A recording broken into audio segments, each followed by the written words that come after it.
Hello everyone, welcome you all at Lokesh Sir Unlimited Study Zone. So guys, we starting here the chapter of class 10 with the name the human eye and the colorful world.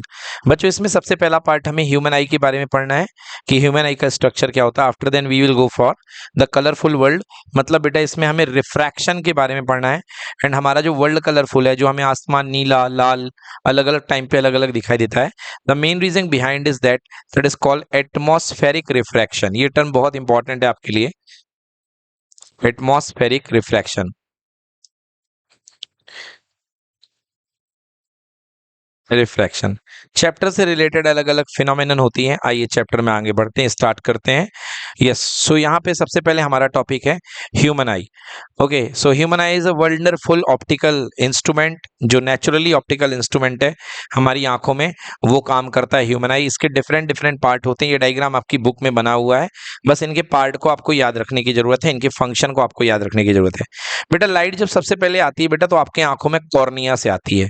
आपकी आंखों में जो एक lamination type का होता है बेटा सबसे ऊपर, दैट इज कॉल्ड कॉर्निया. समझ में आ गया? Cornea, a thin membrane through which light enters into the eye. एक पतली सी मेम्ब्रेन होती है बेटा सबसे ऊपर, जिसको ये देखिए, ये जिससे लाइट एंटर करके आती है, and that is entirely transparent होती है. क्या होती है? पूरी की पूरी ट्रांसपेरेंट. इसको हम क्या बोलते हैं बच्चों? कॉर्निया बोलते हैं. कॉर्निया के बाद बेटा, कॉर्निया के बाद यहां पर इस जगह पर बच्चों ये भरा होता है एक्वस ह्यूमर. क्या होता है बेटा? एक्वस ह्यूमर, जो आपकी आंखों के लाइट के आने के बाद में कॉर्निया लाइट एंटर हुई यहां से, है ना, इसके बीच में एक लिक्विड भरा हुआ होता है, इसको बोलते हैं एक्वस ह्यूमर. इनके डिफरेंट डिफरेंट वर्क है. सो यहाँ पर ये क्या प्रोवाइड करता है बेटा? यहाँ पे ये एक तरीके की चिकनाई प्रोवाइड करता है. समझ गए ना? हाँ, एक लुब्रिकेशन, दैट इज कॉल्ड चिकनाई. सो ये बेटा एक्वस ह्यूमर जो होता है, ये लुब्रिकेशन प्रोवाइड करता है आपकी आंखों के डिफरेंट पार्ट के आगे वाले हिस्सों के इजी मूवमेंट के लिए. इजी मूवमेंट के लिए, लाइक इसके पास आपका आई लेंस है, तो आई लेंस आराम से मूव हो सके फ्रीली. समझ गए ना? तो जैसे आप मैंने बोलते हैं ना कि बेटा ज्यादा देर तक मोबाइल नहीं देखो, तो एक्चुअली होता क्या है बेटा, ये जो ह्यूमर होता है ना, एक्वस ह्यूमर, ये बेटा क्या होता है, इसमें इसमें बहुत ज्यादा लॉस हो जाता है. मतलब ये काफी बहुत ज्यादा अमाउंट में ये कम हो जाता है, और बोलते हैं बच्चे की ड्राई आईज हो गई. क्या हो गई? Dry eyes. फिर इसके लिए आप ड्रॉप ड्रॉप डालते हो, तमाम ठीक करते हो इसको. समझ गए ना? तो ड्राई आईज, आंखें जब जब आपकी सूखेंगी बच्चों, तब आपकी आंखों में जलन होगी. अगर आपकी आंखें सूखती हैं तो आपकी आंखों में क्या होती है? जलन. फिर उस जलन से दूर करने के लिए घर के बड़े बुजुर्ग कहते हैं जाओ पानी के छींटे मार लो, तो आंखों की जलन क्या हो जाएगी? कम हो जाएगी, ठीक हो जाएगी. So that is because of dry eyes. ठीक ना? तो it is a healthy practice. अपनी आंखों को आप ब्लिंक करते रहिए, और अंदर ही अंदर आंखों को बंद करके आप अपनी आंखों को मूवमेंट देते रहिए, जिससे कि वो लुब्रिकेशन प्रॉपरली हर जगह डिस्ट्रीब्यूट हो जाए. Yes, next is iris. जो ये लाइट आई है, ये देखो यहां से लाइट आई है, बहुत ज्यादा अमाउंट में लाइट आई है, बट बेटा एक शटर लगा हुआ है, ये दिख रहा है आपको, ये जो है ना, ये शटर जो है कंट्रोल कर रहा है. यस, देखो एक ऊपर है, ये इतना वाला पार्ट ऊपर दिख रहा है, और एक नीचे ये वाला पार्ट आपको दिख रहा है, ये मसल का बना हुआ शटर है, राइट? तो ये एक तरीके का शटर बेटा, ये कंट्रोल करता है कि कितनी लाइट को हम परमिट करेंगे. अगर ये नीचे आ जाएगा बेटा, ये नीचे अगर आ जाएगा, मान लो सपोज ये चढ़ करके मसल्स ने दबा दिया, और ये शटर अगर ऊपर तक चला गया, ये वाला हिस्सा नीचे आ गया और ये वाला हिस्सा कहाँ चला गया? ऊपर. तो बेटा बताओ, अमाउंट ऑफ लाइट ज्यादा हो जाएगी कि कम हो जाएगी? कम हो जाएगी. तो बेटा जब भी आप बहुत तेज लाइट में जाते हो, एग्जैक्टली बाहर सन में जाते हो, तो ये क्या होता है बेटा, ये शटर नीचे चपक जाता है, इसको बोलते हैं आइरिस. समझ गए ना? तो आइरिस क्या करता है बच्चों? आइरिस जो होता है, ये मस्कुलर एक तरीके का पर्दा होता है, जो लाइट की अमाउंट को कंट्रोल करता है. लाइट की अमाउंट को क्या करता है? कंट्रोल करता है. बेटा ये आइरिस के बीच में जो पार्ट छोटा सा बचता है बेटा, ये वाला पार्ट है ना, I can draw it with blue colour. ये देखो बेटा, ये आइरिस ने जितना खोला तो खोला, अब इसके बाद ये छोटा सा पार्ट बच गया जो जो बाहर दिखाई दिया. This is called प्यूपिल. क्या बोलते हैं इसको बेटा? पीपल नहीं, प्यूपिल. बेटा ये जो पार्ट आपको छोटा सा बच गया आइरिश के बीच में, इसको बोलते हैं प्यूपिल. दैट इज पुतली. कहते हैं आंखों की पुतली, आंखों की पुतली. समझ में आ गया? तो बेटा आपकी आंखों में देखा होगा एक बड़ा वाला काला टिक्का है, और उसके अंदर एक छोटा वाला काला टिक्का है, राइट? देखा ना आपने? आंखों में एक बड़ा वाला काला गट्टा है ना, और एक छोटा वाला व्हाइट वाला बेटा कोर्निया आ गया है ना, पूरा पीछे तक है वो एक्चुअली आई बॉल है. वो क्या है? व्हाइट वाला पूरा आई बॉल है. इसके बीच में बेटा एक बीच में काला गट्टा बड़ा वाला है, और इसके छोटा सा एक सेंटर है, लाइक. तो जो बेटा बड़ा वाला जो काला गट्टा है ना, दैट इज कॉल्ड आइरिस। क्या है बेटा? That is called iris. और बीच में जो है ना बेटा, दैट इज कॉल्ड प्यूपिल। अगर आपने घर में तोता पाला है तो उसमें बड़ा मजे से देख सकते हो आप, क्योंकि तोते में जो आइरिस होता है वो व्हाइट कलर का होता है और उसके बाजू में ये क्या होता है? ब्लैक कलर का। तो तोते को आपने देखा होगा, ये इसको बड़ा कर लेता है और कई बार छोटा कर लेता है, तो उसमें बड़े आराम से दिखता होगा कि आइरिस की प्रोसेस तोते में आराम से समझ में आती है। बट हम लोग की अब आंखें ही काली हैं और प्यूपिल भी काला है, तो इसमें समझ में नहीं आता है ना। सो this is called iris. Iris के सेंटर में क्या है बेटा? प्यूपिल। तो आइरिस का बेटा क्या? आइरिस का पहले नाम पढ़ लें। आइरिस अ डार्क मस्कुलर डायफ्राम। डायफ्राम का मतलब होता है हिंदी में बेटा पर्दा। डायफ्राम का मतलब क्या होता है? पर्दा। एक डार्क कलर का पर्दा होता है, एक डार्क मसल का बना हुआ पर्दा होता है, एक dark muscular diaphragm which control the size of people. जो पीपल के साइज को, मतलब ये पुतली कितनी बड़ी है, इसको कंट्रोल करता है। Now what is pupil? Pupil control the amount of light entering the eye. आंख के अंदर आने वाली लाइट को पीपल कंट्रोल करता है। एक्चुअली देखो, काम तो आइरिस का ही है। काम किसका है? आइरिस का, क्योंकि डायफ्राम तो आइरिस के आगे पीछे होने से बढ़ेगा, मगर जाने वाली लाइट प्यूपिल से होके जाएगी। तो आप कह सकते हो कि प्यूपिल जो होती है आंख से आने वाली लाइट को क्या करती है? अमाउंट को कंट्रोल करती है। ठीक है, ये हो गया। देन बेटा अब ये लाइट बेटा अंदर चली गई, आगे देखो बेटा, लाइट प्यूपिल्स अंदर चली गई। फिर क्या है बेटा इसके पास में? फिर पीपल के बाद में बेटा ये जो स्ट्रक्चर आपको दिख रहा है ना, this is called eye lens. क्या है बेटा? ये eye lens. So this is the crystalline eye lens, है ना। तो ये एक जेली लाइक सबस्टांस से बना हुआ होता है। दिस इज क्रिस्टलाइन, मसल्स का बना हुआ होता है ना। So what is crystalline eye lens? बेटा इसका काम क्या होता है? इसका काम होता है बेटा कि जो भी आपके सामने ऑब्जेक्ट है उससे आने वाली रेज है, राइट है, उसकी ये क्या करता है? उसका बेटा उसकी इन्वर्टेड एंड रियल इमेज कहाँ बनाता है बच्चों? रेटिना पे। कहाँ बनाता है? रेटिना पे। लाइक ये सिंबल ए बी है, तो नीचे आ जाएगा बी और ऊपर आ जाएगा ए। बोलो क्लियर कि नॉट क्लियर? तो अगर इमेज उल्टी बन रही है मतलब क्या? कौन सी इमेज बनाएगा? Real image. कौन सी इमेज बनाएगा? Real and inverted, because as it is a convex lens. तो बेटा ये कॉन्वेक्स लेंस यहाँ पे लगा होता है, कॉन्वेक्स टाइप का, एंड रियल इन्वर्टेड इमेज आपको ये बना करके देता है। सो this is forms an inverted and real image on the retina. Okay, तो रेटिना के बारे में पढ़ेंगे बेटा। रेटिना क्या है? ये देखो बेटा, यहां से लेके यहां तक, ये पीछे की ओर, यहां से लेकर के यहीं से शुरू हो जाती है। ये देखो ऑरेंज कलर का आपको दिख रहा होगा, मैं ब्लू कलर से कर देता हूं, ये इधर और ये इधर नीचे। यस। सो बेटा देखो, डेलीकेट मेम्ब्रेन, और ये बेटा लाइट सेंसिटिव मेम्ब्रेन होती है। Delicate light sensitive membrane, this is called retina. यहां पर बेटा एक डेलीकेट, एक बहुत ही हल्की सी मेम्ब्रेन होती है बेटा, इसको हम क्या बोलते हैं? रेटिना बोलते हैं। क्लियर हो गया? देन इसके बाद में एक डेलिकेट मेम्ब्रेन हो गई। देन इसके बाद में देखिए बेटा, ये जो है, so delicate membrane having light sensitive cell. बेटा इसके अंदर लाइट सेंसिटिव सेल होती हैं, लाइट सेंसिटिव सेल होती हैं। और वो लाइट सेंसिटिव सेल क्या होती हैं? जो इमेज बनती है बेटा, वो लाइट सेंसिटिव सेल उस इमेज का सिग्नल बनाती हैं। क्या बनाती हैं? सिग्नल। और वो सिग्नल इस नर्व को दे देती हैं। That signal is called electrical impulse. क्या बोलते हैं उसको? Electrical impulse. मतलब इलेक्ट्रिसिटी के छोटे छोटे सिग्नल्स बनाती हैं, और वो सिग्नल इस ऑप्टिकल नर्व को दे दिए जाते हैं। ये ऑप्टिकल नर्व्स जो होती है, उन सिग्नल को, इलेक्ट्रिकल सिग्नल को कैरी करके कहां पर भेजती है? ब्रेन को। क्या करती है? ब्रेन को। Electrical impulse, IMPLUSE, impulse, impulse. So वो जो है, वो सिग्नल ऑप्टिकल नर्व कहां भेज देती है? ब्रेन को।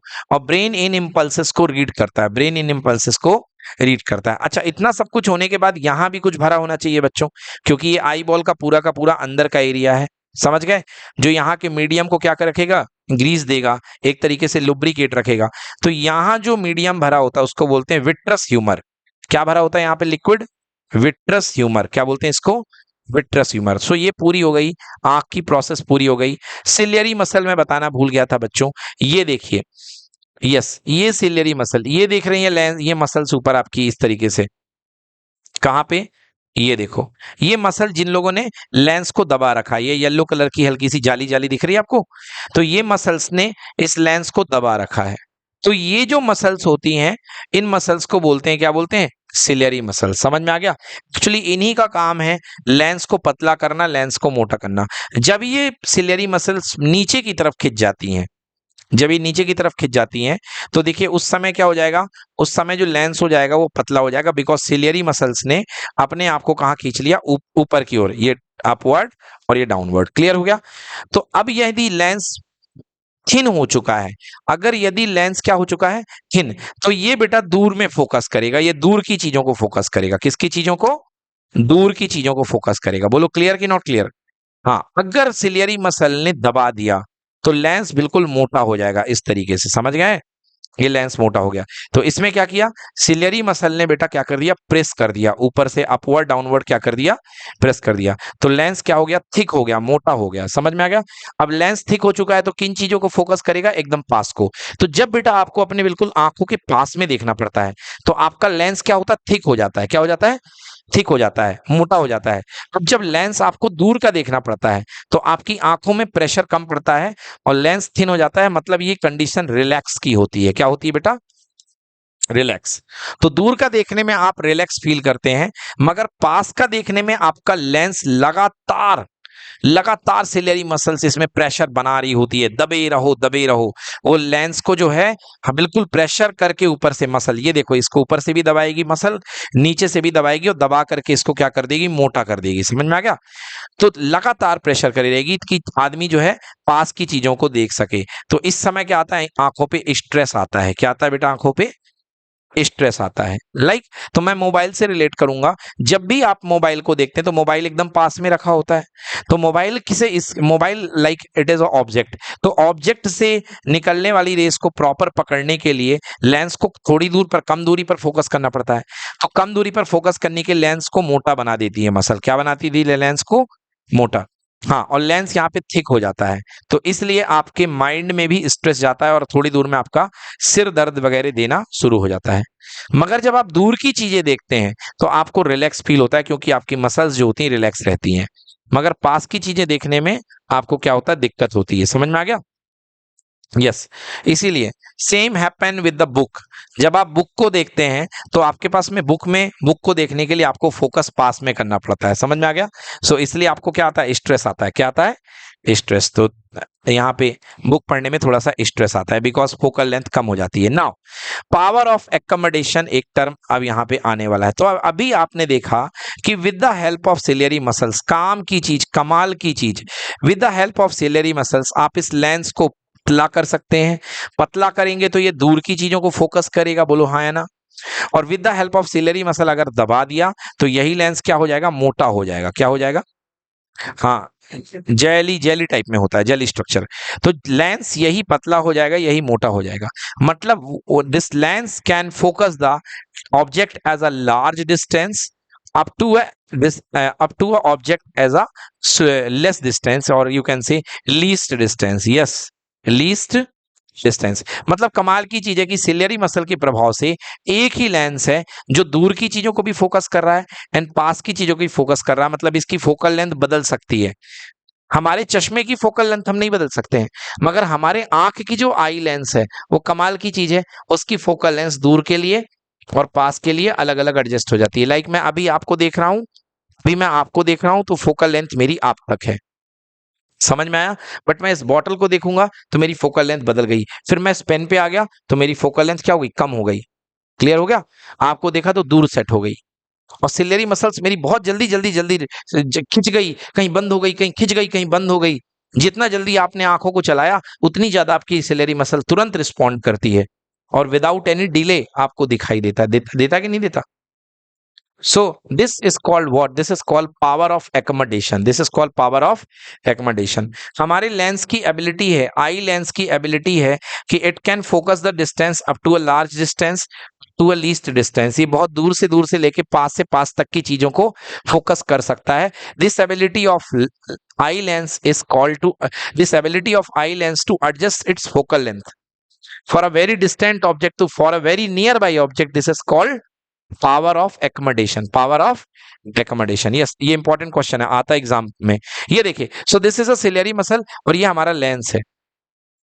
हमारा लेंस बेटा बहुत दूर की चीजों से लेके बहुत पास की चीजों को फोकस कर सकता है। It can adjust it focal length, this is called power of accommodation. Ciliary muscle contract, if the ciliary muscle contract, the lens would be thicker, and when the lens will be thicker, focal length will be less, focal length will be less। जैसे lens thick हो जाएगा तो focal length less हो जाएगी, मतलब पास की चीजों को फोकस करेगा। Like I see this object here, it is very near to my eye, okay, then the focal length is very less, but when it is very distant from my eyes, okay, my focus length increases, my focal length increases, and the lens becomes thinner, lens become thinner। I feel relaxed here as it is very distant to my eyes। मैं feel कर रहा हूं, अच्छा feel कर रहा हूं, समझ में आ गया? yes। now so for a normal eye near point, okay, now this is a pen, if I think to how much distance I can see it clearly। तो अभी दूर था, पास करते आओ to this distance, I am feeling nothing stress, मेरे को कोई stress feel नहीं हो रहा है। so this is called near point, this is called near point, मतलब कम से कम दूरी। नॉर्म नियर पॉइंट जो होता है सामान्य आंखों के लिए, दैट इज 25 सेंटीमीटर। कितना होता है? 25 सेंटीमीटर। क्लियर हो गया? मतलब ह्यूमन आई जो होती है 25 सेंटीमीटर की चीजों को बिना किसी प्रॉब्लम के आंखों से देख सकती है। क्लियर? अब आप कह दें कि यहां पर इस चीज को क्या मैं क्लियरली देख पाऊंगा? आपको मैं पेपर को यहां लाके पढ़ाऊंगा, आप नहीं पढ़ पाओगे, है ना? थोड़ी दूर में ले जाऊंगा, पढ़ लोगे मगर स्ट्रेस होगा, पढ़ लोगे मगर स्ट्रेस होगा। क्लियर हो गया? क्लियर हो गया ना? सो इसको क्या बोलते हैं? इसको बोलते हैं नियर पॉइंट। क्या बोलते हैं इसको? Near point. क्लियर हो गया? Yes. So this is called near point. Near point is equals to 25 centimetre. Now if ciliary muscles is relaxed, ये देखिए सिलियरी मसल रिलैक्स हो गई है। अभी सिलियरी मसल क्या थी? कॉन्ट्रैक्ट थी। कॉन्ट्रैक्ट क्यों थी? क्योंकि ऑब्जेक्ट पास में था, इसकी फोकल लेंथ कम थी। क्या थी? फोकल लेंथ कम थी। फोकल लेंथ क्या थी? कम थी। एंड ऑल यू नो कि power is equals to 1 upon focal length, मतलब फोकल लेंथ कम है, मतलब लेंस की पावर ज्यादा लगेगी। लेंस की पावर क्या लगेगी? ज्यादा। नहीं आया समझ में? अरे बताया तो था बच्चों कि पावर इज इक्वल टू होता 1 अपॉन फोकस, तो फोकस कम है मतलब पावर क्या है? ज्यादा, तो पावर ज्यादा यूज होगी। बट ये देखो बेटा, यहां पर लेंस बहुत दूर की चीज को फोकस कर रहा है, इनफैक्ट इन्फानाइट की चीजों को। आप क्या देख रहे हो? तारे देख रहे हो, सितारे देख रहे हो, है ना? तो इनफानाइट की डिस्टेंस को आप देख रहे हो, मतलब लेंस की फोकल लेंथ बहुत दूर हो गई। फोकल लेंथ क्या हो गई? बहुत बढ़ गई। पावर क्या हो गई? लेंस की कम हो गई। हाँ, सो सिलेरी मसल आर रिलैक्स्ड। यहाँ पे देखो मसल रिलैक्स हो गई हैं और लेंस इस तरीके से, lens become thin and focal length increases. Focal length increases. देखो पहले फोकल लेंथ बहुत कम थी, 25 पे थी लगभग, और फिर यहाँ पे फोकल लेंथ बहुत बढ़ गई। समझ में आ गया? तो आंखों को दिख पा रहा है, यहाँ पे इमेज बन रही है इसकी। Clear? Yes. So for a normal I far point, बेटा हमारी आंखों का फार पॉइंट कहाँ है? इन्फिनिटी। मतलब हम दूर से दूर कहाँ की चीजें देख सकते हैं? इन्फिनिटी की। कहाँ की देख सकते हैं? इन्फिनिटी की। लाइक तारे सितारे जो होते हैं बहुत करोड़ों अरबों किलोमीटर दूर हैं, फिर भी हमको दिखाई देते कि नहीं दिखाई देते? यस। अगर उनका साइज कंसिडरेबल हो तो हमको दिखाई देता, तो that is called far point is infinity. Now we are talking about defect of vision. अब आते हैं अगले टॉपिक पे, डिफेक्ट ऑफ विजन पे। हमारी आंखों में क्या क्या समस्याएं हो जाती हैं? अब बच्चों दो तरीके के रोग होते हैं आंखों में, दो तरीके के डिफेक्ट होते हैं मेनली, वैसे और कई टाइप के होते हैं मगर हम बात करते हैं मेनली डिफेक्ट की। So two type of you can say defects in the vision. दो तरीके के मेन है। First is myopia and this is called near sightedness. Myopia का मतलब बेटा दूर का ना दिखना, दूर की नजर खराब होना, दूर का ना दिखना। बेटा 99% स्टूडेंट्स में ये प्रॉब्लम होती है, मायोपिया। समझ में आ गया? ये प्रॉब्लम हुआ करती है, दिस इज कॉल्ड मायोपिया। ये देखिए बेटा यहाँ पे ये आईज से रेज आ रही हैं। अगर हमारी आंख अच्छी है तो बेटा ये लेंस इन चीजों को कहां पर फोकस करेगा? रेटिना पे फोकस करेगा बढ़िया तरीके से। बट अब प्रॉब्लम क्या हो गई बेटा? अगर हमारी आंखों के लेंस ने हमको इस हमारी आंखों के लेंस ने इसको कुछ पहले ही फोकस कर दिया, ये देखिए मान लीजिए यहीं पर फोकस कर दिया, ठीक है ना? प्रॉब्लम ये है कि अभी मान लो ये नहीं लगा, लेंस नहीं लगा है, इसने यहीं पर फोकस कर दिया। बोले यस और नो? मतलब पहले ही फोकस कर दिया। तो पहले फोकस क्यों कर दिया? पहले फोकस इसलिए कर दिया क्योंकि इस लेंस को थिक कर दिया गया, दबा दबा करके क्या हो गया? लेंस थिक हो गया, लेंस क्या हो गया, थिक हो गया। समझ में आ गया? तो देखो क्या हो गया, प्रॉब्लम क्या हो गई होगी कि एक्चुअली हमारी आंखों में रेटिना यहां थी, तो रेस जो आ रही थी, रेस को फोकस यहां पे होना था, मगर क्या हो गया, हमारी आंखों के लेंस का कर्वेचर ज्यादा हो गया। कर बेटा, हमारी आंखों के लेंस का कर्वेचर ज्यादा हो गया, तो अब क्या प्रॉब्लम हुई कि हमारी आंखों से आने वाली जो रेज हैं वो रेटिना के पहले ही फोकस हो गई। रेटिना के क्या हो गई, पहले ही फोकस हो गई। समझ में आ गया कि नहीं आया? रेटिना के पहले ही फोकस हो गई। तो अब जब रेटिना में इमेज नहीं बनेगी, रेटिना में जब ये नहीं जाएगी, तो इसको इसका सिग्नल नहीं बनता दिखेगा रेटिना में, तो इसको बोलते हैं मायोपिया। तो क्या करते हैं इसके करेक्शन के लिए, हम एक ऐसा लेंस लगाते हैं जो इन रेज को डाइवर्ज कर दे। क्या कर दे, डाइवर्ज। तो ये देखिए यहां पर हम लगाते हैं आंखों के पहले कॉनकेव लेंस। क्या लगाते हैं बच्चों, कॉनकेव लेंस। जो मैंने लगा रखा है, हम एक कॉनकेव लेंस लगाते हैं बच्चों। ये देखिए, तो हमने कॉनकेव लेंस लगाया, ये देखिए कॉनकेव लेंस लगाया। तो विदाउट कॉनकेव लेंस जो रेस थी कैसी आ रही थी, सीधी आ रही थी। क्या आ रही थी, सीधी पैरेलल आ रही थी। अब कॉनकेव लेंस लगाने के बाद होगा क्या बच्चों कि ये जो पैरेलल रेस तो आएंगी, इनको कॉनकेव लेंस डाइवर्ज कर देगा। क्या कर देगा बेटा, डाइवर्ज। अब आपको पता है कि अभी क्या कर रहा था बेटा, जब सीधी रेज आ रही थी तो इनको ये पहले ही फोकस कर रहा था, सीधी रेस को पहले ही फोकस करे दे रहा था, हाँ या ना? और जब रेस बेटा टेढ़ी आई हैं तो इनको थोड़े देर में फोकस पर का है। बोलो यस और नो, कर पाएगा कि नहीं कर पाएगा? तो क्या करा, लेंस ने इनको डाइवर्ज कर दिया, और फोकस की पावर बढ़ चुकी थी, तो हमने कहा रुक जाओ, तुम ज्यादा पावर दिखा रहे हो, हम तुमको पहले ही से रेस को बहका करके भेजेंगे, अब दिखाओ पावर। तो जैसे उसने अपनी पावर दिखाई, तो उतने रेशियो में क्या बन गई, इमेज सही जगह बन गई। क्या बन गई, इमेज सही जगह। तो हमको यहां पर अप्रोप्रिएट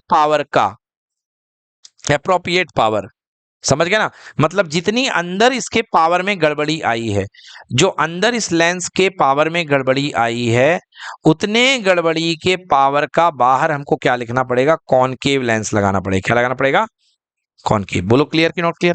पहले फोकस कहां हो रही थी, रेटिना में, रेटिना के फ्रंट में, रेटिना के फ्रंट में, और बट बाद में हमने क्या कर दिया बच्चों, इसको करेक्ट कर लिया। बोलो ठीक है कि नहीं है? यस, ये हो गया। अब बात करते हैं बच्चों, अब हम बात करते हैं बेटा, एक्चुअली एक मिनट, ये डायग्राम इसने लिखा है light focus in front of retina. अगर यहाँ पे ये मायोपिक आई बनाया है तो इसने डायग्राम गलत बनाया है बेटा। ये डायग्राम इसने गलत थोड़ा सा इसलिए बनाया है क्योंकि अगर ये खराब आंख थी तो इसको थोड़ा सा पहले फोकस करवा लेना था। हल्का सा डायग्राम गलत हो गया इनका, क्योंकि मैंने नीचे पढ़ा तो लिखा है light focus in front of retina, मतलब रेटिना पे नहीं हो रही है, रेटिना के पहले हो रही है। तो थोड़ा डायग्राम यहाँ पे गलत हो गया है ना? आपकी बुक में बिल्कुल सही बना हुआ है, देख लीजिए आपकी बुक में सही बना हुआ है। And this is called myopic eye, this is called what, myopic eye. चलिए नेक्स्ट बात करते हैं। यस, हाँ हाँ बताइए,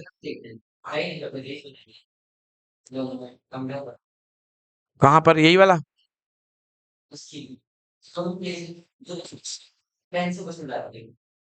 अच्छा, ये लीजिए, ठीक है। चलिए ठीक है बच्चों। नहीं बेटा, ये एक्चुअली ये कहना था, ये थोड़ा सा गलत है। यहाँ पर इमेज, अगर ये खराब आंख है, ये मायोपिक आई है, तो इसको पहले बनाना था। ये ऑलमोस्ट यहीं पर बना रहा है, तो यहाँ तो ये तो सही बात हो गई, ये तो सही चीज है ना? अगर ये देखा जाए इस डायग्राम को, तो अगर इसको मायोपिक आई बोल रहे हो तो आपकी इमेज यहाँ पर पहले बनना चाहिए, है ना?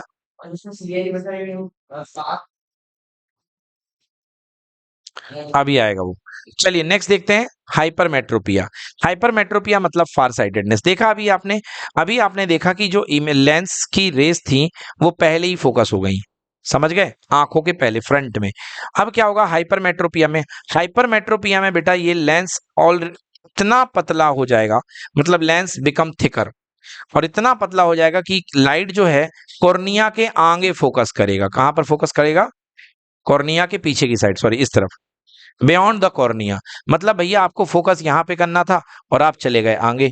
सो दिस इज कॉल्ड हाइपरमेट्रोपिया। क्या कहलाएगा बेटा ये, हाइपरमेट्रोपिया। मतलब इसने रेस को पहले दूर फोकस कर दिया, तो हमको कहेंगे अरे अरे अरे इतना आगे क्यों निकल गए भाई साहब, आपको तो यहाँ पे बनाना था, तो फिर क्या करेंगे करेक्शन के लिए हम इसके आगे लगाएंगे एक कॉन्वेक्स लेंस। क्या लगाएंगे? And all you no convex lens is a converging lens. कैसा लेंस होता है? कन्वर्जिंग। तो ये पहले से ही रेस को कन्वर्ज कर देगा। ये देखो शुरुआत में क्या हुआ, जैसे रेज आ रही थी, इसको भाई साहब ने यहाँ पे बना दी इसकी इमेज, है ना। Light focuses behind retina. अब हमको लाइट को पहले ही फोकस कराना है, तो हमने क्या कर दिया, यहाँ जो लाइट इस तरीके से आ रही थी, हमने इनके सामने पहले ही एक कन्वर्जिंग लेंस रख दिया। इसने क्या किया, लाइट को और ज्यादा पहले ही बेंड कर दिया। ये देखो पहले ही बेंड कर दिया, और बाकी फिर इसने बेंड कर दिया। जब दोनों ने बेंड कर दिया तो इनकी प्रॉपर इमेज कहां पर बन गई? कॉर्निया पर। समझ में आ गया?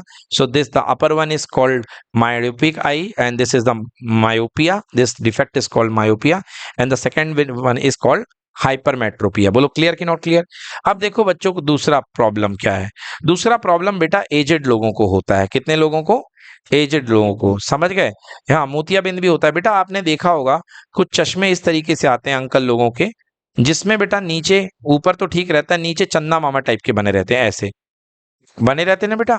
तो इनकी प्रॉब्लम क्या है बेटा? इनकी प्रॉब्लम ये है कि इनकी सिलेरी मसल जो होती है बेटा, वो च्युइंगम के जैसे हो जाती है। जैसे किसी च्युइंगम को बहुत चिघल लिया जाता है तो वो बहुत टाइट हो जाता है। क्या हो जाता है? बहुत टाइट बेटा। हाँ, रिजिड हो जाता है। अब क्या हुआ कि आंख है, आंख मान लो दूर का देख रही थी, कोई मान लो ये अंकल जी दूर का देख रहे थे। अब ये दूर का देख रहे थे तो इनकी फोकल लेंथ क्या थी? बहुत ज्यादा थी आंख की। आंख बहुत दूर में फोकस कर रही थी। बोलो हाँ है ना? आंख बहुत दूर के ऑब्जेक्ट को फोकस कर रही थी, तक तो ठीक है। अब मान लो अंकल जी न्यूज़पेपर पढ़ने लग गए। अब न्यूज़पेपर यहाँ पे रखा है, तो अंकल जी को देखने की जरूरत न्यूज़पेपर को पास में है। अब अंकल जी का ब्रेन सिग्नल दिए जा रहा है कि अरे सीरियली मसल, हमारी आंख की फोकल लेंथ कम करो, हम न्यूज़पेपर पढ़ने वाले हैं, हमको मोटा लेंस चाहिए है, कॉन्ट्रैक्ट करना पड़ेगा क्योंकि फोकल लेंथ कम करनी है। मगर सिलियरी मसल इतनी ठोस हो चुकी है कि वो सुनती ही नहीं है। समझ गए ना? वो सुनती ही नहीं है। तो अंकल जी न्यूज़पेपर पढ़ने की कोशिश करते हैं मगर उनको कुछ समझ में नहीं आता है। अरे ये क्या हो रहा है? समझ गए? तो ये बूढ़े लोगों में होता है, सियाने लोगों में। क्यों? क्योंकि उनकी मसल्स इतना काम कर चुकी होती है कि ठोस हो जाती है, रिजिड हो जाती है। तो पता चला एक बार दब गई, कॉन्ट्रैक्ट हो गई, तो रिलैक्स होने का नाम नहीं ले रही है, और रिलैक्स हो गई तो कॉन्ट्रैक्ट होने का नाम नहीं ले रही है। समझ में आया? तो फिर क्या करते हैं वो लोग? बाईफोकल लेंस लगाते हैं। क्या लगाते हैं? बाईफोकल, वही चंदा वाला लेंस।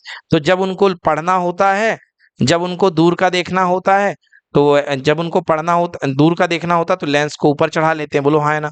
बट जैसे ही पढ़ना होता है तो बिल्कुल नाक के पास ला करके पढ़ा करते हैं। बोलिए क्लियर कि नॉट क्लियर? दो प्रकार के लेंस रखते हैं। तो बेटा क्योंकि इसमें दोनों पार्ट होते हैं, इसमें कॉन्वेक्स भी होता है और कॉनकेव भी होता है। ये देखिए, gradual weakening of ciliary muscle, लगातार सिलियरी मसल के वीक हो जाने से, है ना, due to ageing, due to ageing. Yes, ये होता ही है बेटा, इसका कोई उपाय नहीं है। तो ग्रेजुअली सिलियरी मसल के वीक होने से एक डिफेक्ट आ जाता है जिसको बोलते हैं प्रेस बायोपिया। क्या बोलते हैं? हाँ, दिस इज कॉल्ड प्रेस बायोपिया। इसको बोलते हैं प्रेस बायोपिया। हाँ, इसमें कारण क्या होता है बेटा? इसमें इसमें जो होता है, दोनों कारण होते हैं। जो नियर पॉइंट होता है, जिसे नियर में होना चाहिए 25 सेंटीमीटर को, वो दूर चला जाता है। मतलब near point become far away, near point move far away, मतलब नियर पॉइंट दूर चला गया, और फार पॉइंट जो इन्फिनाइट पे था वो आगे आ गया। समझ गया ना? मतलब नियर पॉइंट दूर चला गया, जो 25 सेंटीमीटर था वो और पीछे चला गया, और जो इन्फिनाइट होना था वो और सामने आ गया। समझ में आया ना? हाँ, पास में आ गया। तो ये देखिए दो लगे होते हैं यहाँ पे, ये पास वाला देखने के लिए, तो पास वाला देखने के लिए बेटा मतलब नीचे वाला लगा रहता कॉन्वेक्स। क्या रहता है बेटा? नीचे वाला कॉन्वेक्स। और दूर वाला देखने के लिए, डिस्टेंस वाले के लिए ऊपर लगा होता है कॉनकेव। क्या लगा होता है? कॉनकेव। तो ये चश्मे में दोनों लगे होते हैं। This is called bifocal, bifocal lens. समझ में आ गया बच्चों? सो ये हैं आपके डिफेक्ट। क्लियर है? एक और डिफेक्ट होता है बच्चों, एक और इफेक्ट होता है कि आंख के लेंस में, आंखों का जो आई लेंस होता है बेटा, उसमें क्लाउड बन जाता है। क्या बन जाता है बच्चों? क्लाउड बन जाता है। क्लाउड, व्हाइट कलर का क्लाउड बन जाता है, और मिल्की क्लाउड बन जाता है, जिसको बोलते हैं हम लोग, क्या बोलते हैं इसको? कैटारेक्ट। क्या बोलते हैं बच्चों? कैटारेक्ट।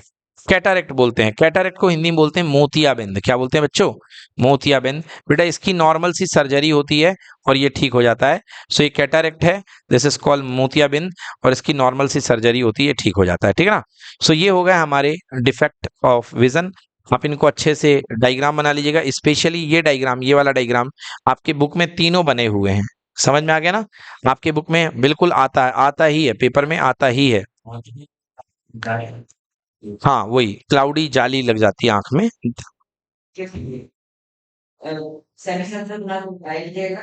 हाँ, नहीं, आपको ये जैसा बना हुआ है बुक में, हाँ, आई की जगह सर्कल बना के आप बुक लाए आप लोग, बुक निकालो भाई, हाँ हुआ है, ठीक ना? ये देखिए, तो जैसे आपने 40 मीटर तक में फार पॉइंट इन्फिनिटी तक अच्छी आंख का, बट जैसे ही आपने आंख खराब हो गई, आपकी आंख को मायोपिया हो गया, तो इसका फार पॉइंट आगे आ गया, खिसक करके आगे आ गया। मान लो 40 मीटर की डिस्टेंस पे आ गया। अब अगर आप 40 मीटर की डिस्टेंस में इसको देते हो तो क्या होगा बेटा? तो आपकी आंख सही इमेज बनाएगी यहां पर। बट जैसे ही आप इसको 40 मीटर से दूर की ऑब्जेक्ट देते हो तो आंख क्या बनेगी, करेगी, इसकी इमेज पहले ही बना देगी। ये देखो, ये बना दी पहले ही। मतलब आंख की आपकी जो आंख है अब काम नहीं कर रही है, प्रॉब्लम हो गई है। ये देखो यहां पे इमेज बन रही है, ध्यान से देखो, कुछ कहना चाह रहा हूं मैं।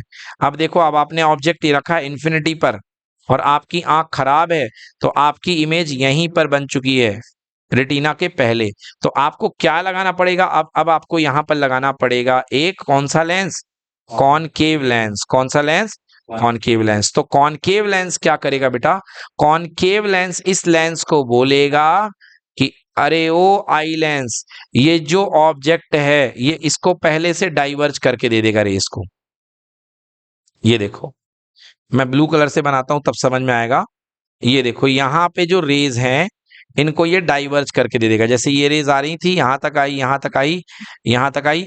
अब इसके बाद ये इसको डाइवर्ज कर दिया, ऊपर डाइवर्ज कर दिया। और इस वाली रेस को भी यहां तक आई, इसको भी ये क्या कर दिया?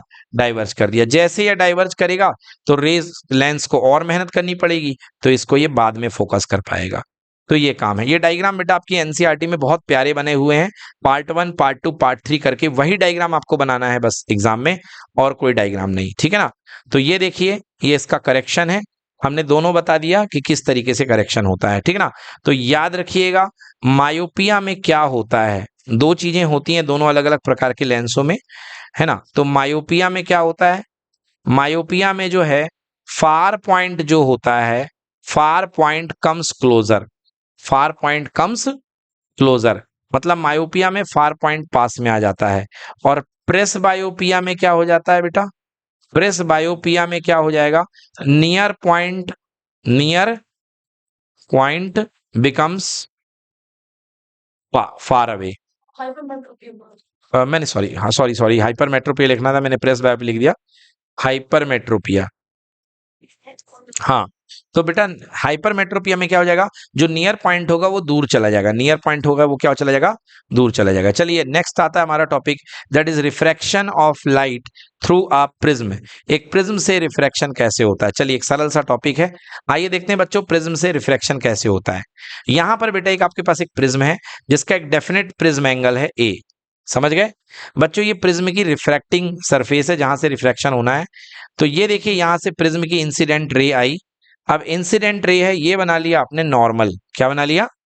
नॉर्मल। ऑल यू नो कि इंसिडेंट रे और नॉर्मल के बीच में बनने वाला एंगल होता है angle of incidence. Angle of incidence बेटा, रेज को एक्चुअली निकलना यूं था, इस पाथ में जो आप पाथ देख रहे हैं, रेस को एक्चुअली इस ग्रीन वाले पाथ में निकलना था। बट आपको पता है कि जब भी रे रेयरर मीडियम से डेंसर मीडियम की ओर जाती है तो it bending toward the normal. तो नॉर्मल नीचे की ओर गया, ये हाँ है ना? और ये रे जो हमारी इंसिडेंट रे है क्या हो गई? नॉर्मल की तरफ बेंड हो गई, नॉर्मल की तरफ। तो ये एंगल ऑफ इंसिडेंस है और ये एंगल ऑफ रिफ्रैक्शन है। यू कैन से इट R1। क्या बोल सकते हो इसको? R1। अब ये रे बेटा दूसरे फेस में पहुंची। अगेन बेटा देखो, यहाँ पे नॉर्मल बनाया आपने, ये नॉर्मल बनाया आपने, बोलो क्लियर की नॉट क्लियर? अब ये नॉर्मल है, अब रे अंदर का मीडियम है डेंसर और बाहर का मीडियम है rare, away from the normal.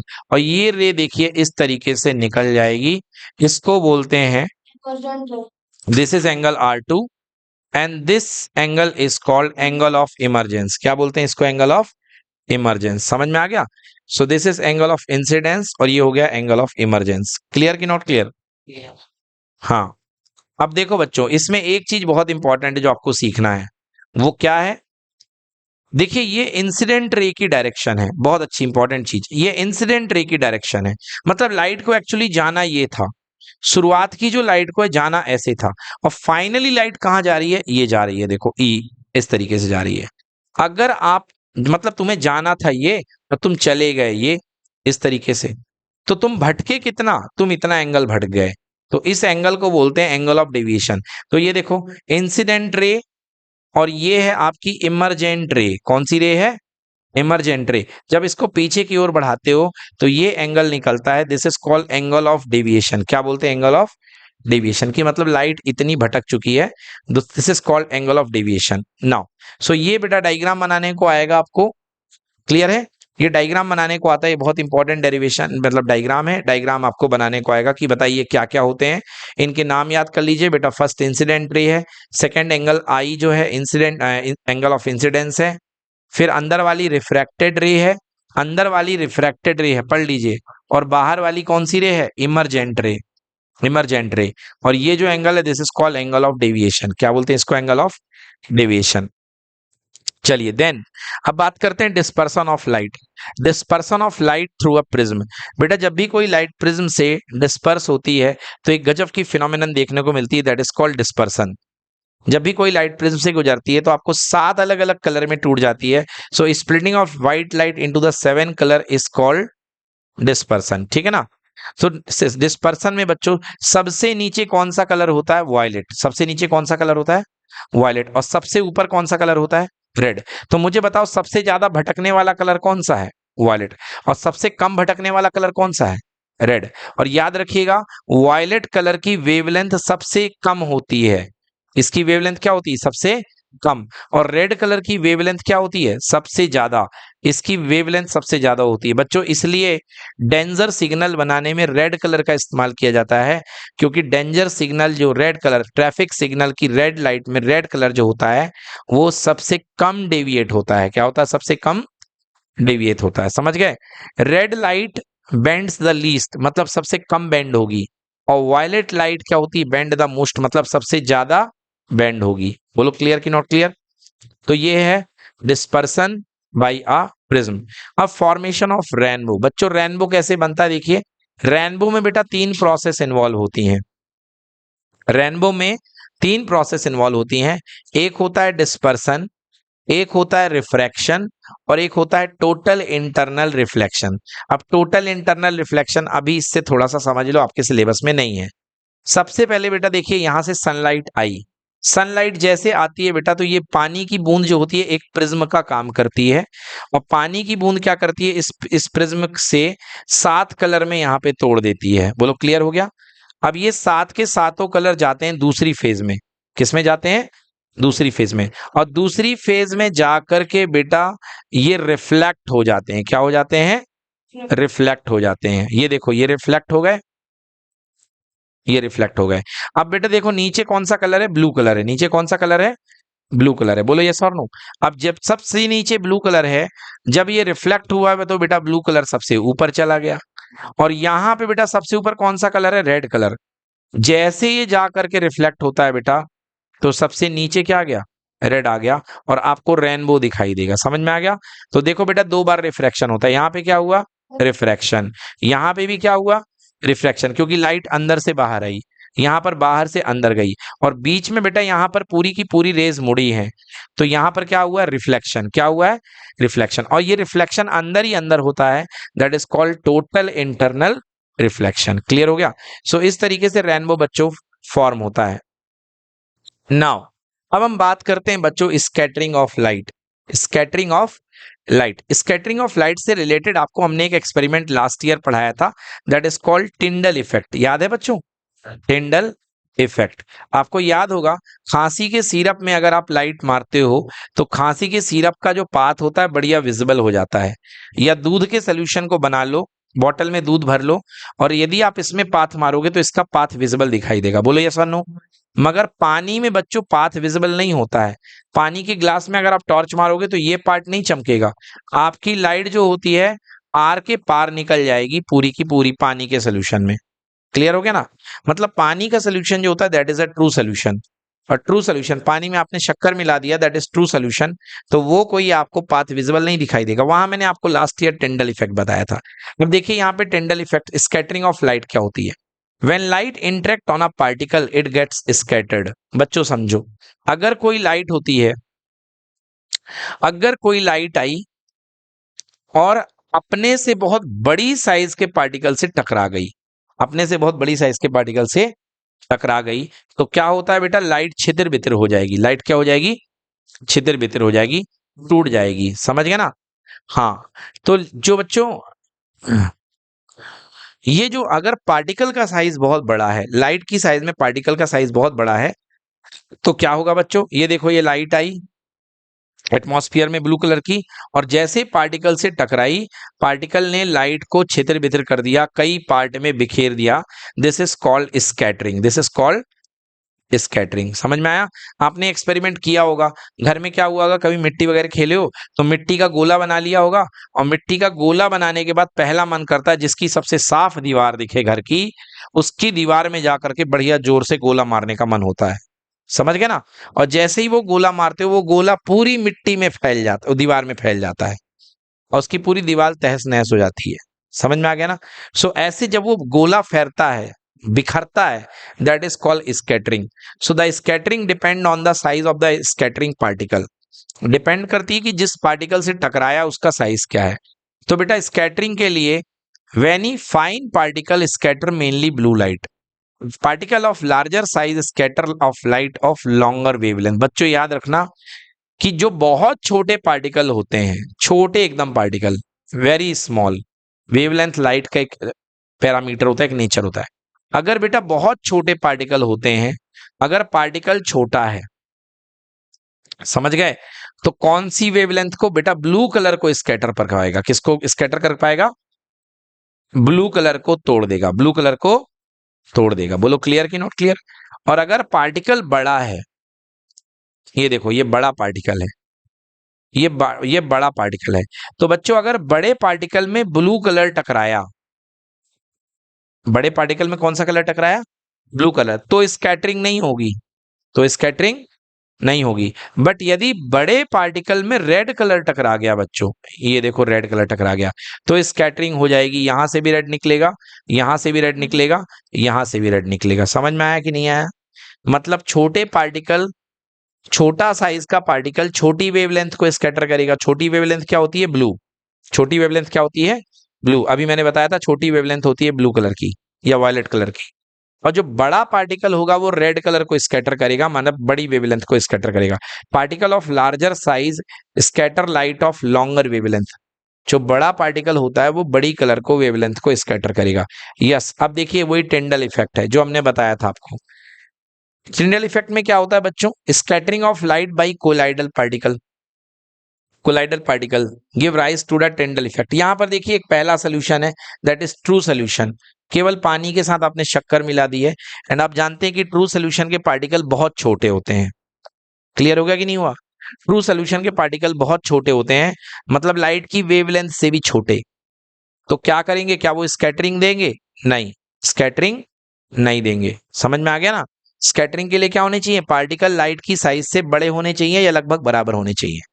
जैसे ही बेटा बड़े पार्टिकल साइज में आप इस लाइट को भेजेंगे, तो ये क्या करेगा? लाइट को स्कैटर कर देगा। क्या कर देगा? लाइट को स्कैटर। स्कैटर मतलब अंदर ही बिथरा देगा, और अंदर बिथराने के कारण आप देखिए इसके अटका नहीं देगा, बिखेर देगा बेटा। ये करा करके लाइट को यहां वहां बिखेर देंगे, और ये पूरा का पूरा लाइट का रास्ता जो होगा आपको चमकता हुआ दिखाई देगा। चमकता हुआ, हाँ, छितर जाना, लाइट को छितरा देगा, और आपको पूरा का पूरा पाथ लाइट का छितरा मतलब चमकता हुआ दिखाई देगा, उसका path. This is called Tyndall effect. समझ गए? आप खांसी के सिरप में बड़े आराम से ये काम कर सकते हैं, या पानी में मिल्क को मिला करके आप इस काम को बड़े आराम से कर सकते हैं। जब आप उसमें लाइट डालेंगे तो मिल्क का जो पाथ है वो आपको चमकता हुआ दिखाई देगा। ठीक है? Path of light is visible through a colloid but not through a solution.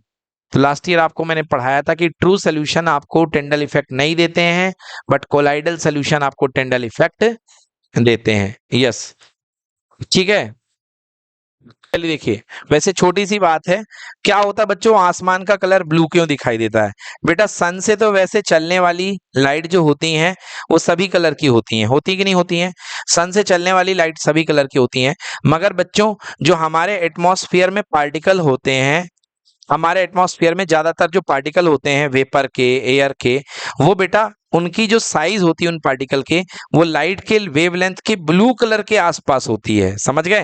वो पार्टिकल किस कलर के होते हैं? ब्लू कलर के। तो ब्लू कलर के पार्टिकल अपने साइज के पार्टिकल से क्या हो जाते हैं बेटा? पता है ना अभी मैंने क्या बताया? स्कैटर हो जाते हैं। क्या हो जाते हैं?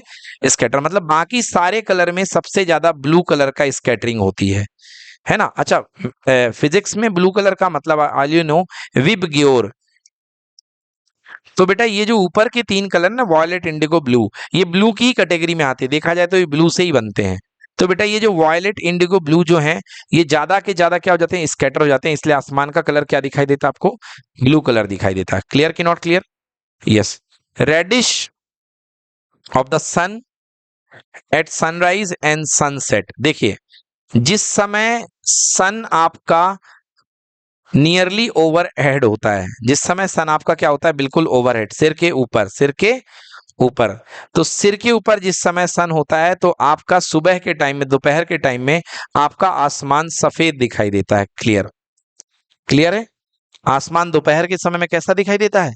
सफेद। और सुबह, सुबह के समय में आपका आसमान ब्लू दिखाई देता है। क्लियर हो गया? सुबह के समय में आपका आसमान ब्लू दिखाई देता है।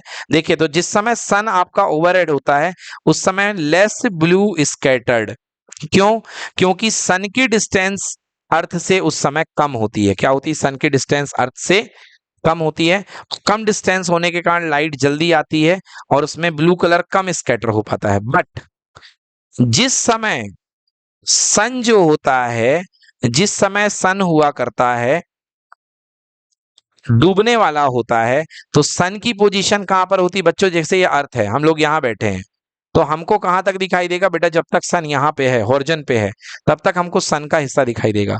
तो बच्चों क्या होगा? देखो, सन नियर द होरिजन, यहां पर सन से निकलने वाली सारी रेज जो हैं इधर तक, यहां पर जब रेज आएंगी अर्थ में तो सारे कलर स्कैटर हो जाएंगे नियरली ऑलमोस्ट, मगर रेड कलर स्कैटर नहीं होगा। समझ में आ गए?